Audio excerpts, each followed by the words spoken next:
Donc, pour flouter un plan. Pour flouter un plan, donc autre effet très important, on va aller dans l'effect palette. Et là, on va aller, je vous ai dit, il y a deux endroits vraiment primordiaux hein, dans les filtres. Donc mélange où on était et où on a trouvé l'image dans l'image. Et juste au-dessus, dans Images, là, vous avez plein de choses très importantes là-dedans. Je dirais même l'essentiel de tout ce que vous aurez besoin. Et si je veux flouter, regardez, j'ai un effet qui s'appelle effet flou. Il porte très bien son nom. C'est le Blur Effect in English. Je le prends, je le glisse, dépose, regardez, clac. Il est bien positionné, il a un petit cycle bien particulier. Et de la même manière que pour tout, hein, je sélectionne bien à gauche ma piste, je mets ma tête de lecture sur le plan et j'ouvre le mode effet. Voilà, qui est ici. Alors, comment ça marche l'effet Blur? Eh ben, il est très bien fait parce qu'en fait, il fonctionne avec un masque intégré. Alors, maintenant, c'est standard en Premiere, mais sachez que dans Avid, ça fait 20 ans que c'est comme ça, même plus. Donc, avant que Premiere s'y mette, Avid avait ce système de masque intégré qui marchait très bien. Et d'ailleurs, le flou ne peut se générer que quand on génère le masque. Alors, comment on génère le masque? Première étape, regardez bien, hein, vous ferez après. On clique sur le cercle qui est ici.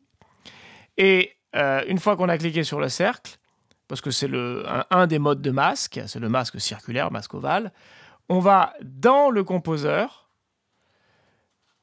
cliquer et générer un petit cercle. Boum.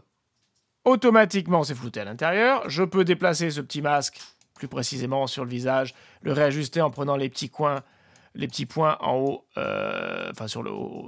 au niveau des quatre angles. Et ensuite, je vais pouvoir régler, bien sûr, le niveau de floutage avec horizontal et vertical. Quand je vais à gauche, j'enlève le flou, à droite, je l'accentue. Donc voilà, et là, je pense que ça suffit pour la flouter. Et puis, vous avez effilage en dessous, qui s'appelle feathering in English, et qui va vous permettre d'aller avoir des contours plus progressifs, parce que vous avez vu que les contours sont quand même un peu violents. Hein, si on regarde un peu, voilà, les contours sont très violents. Voilà. Donc l'idée, c'est de rendre des contours progressifs. Et pour ce faire, regardez, je vais dans effilage, aller à droite. Regardez, les contours se viennent beaucoup plus doux. Alors attention de ne pas les rendre trop doux non plus, parce que sinon on va voir qui est mon personnage. Mais vous allez pouvoir rendre des contours plus doux. Donc vous avez tous ces outils voilà, pour affiner, régler votre masque. Nickel. Et puis après, la question va se poser, bien sûr, d'animation, parce que l'image bouge, vous êtes d'accord? Voilà. Bon. Comment on fait pour caler notre masque sur le visage? Et là, on va faire une première incursion dans un outil formidable chez Avid, c'est le tracking, qui existe aussi depuis très longtemps chez Avid. Donc notez bien là aussi la démarche. Dans la zone du composeur, dans la zone record du composeur, je vais prendre mon petit curseur et me promener. Attention, point important, ne faites pas ça dans la timeline. Si vous cliquez dans la timeline, vous sortez du Effect Editor. Il faut y revenir et c'est très énervant. Donc pour rester dans l'Effect Editor, vous allez vous balader dans votre plan uniquement, vous voyez, avec le composeur. Et du coup, vous pouvez vous mettre au tout début du plan grâce à ça. Une fois que vous êtes au début du plan, vous allez cliquer, regardez, sur ce petit picto, qui est très connu, ce petit picto qui est le picto de tracking. Je clique dessus, ça m'ouvre une fenêtre spéciale, qui est la fenêtre de tracking.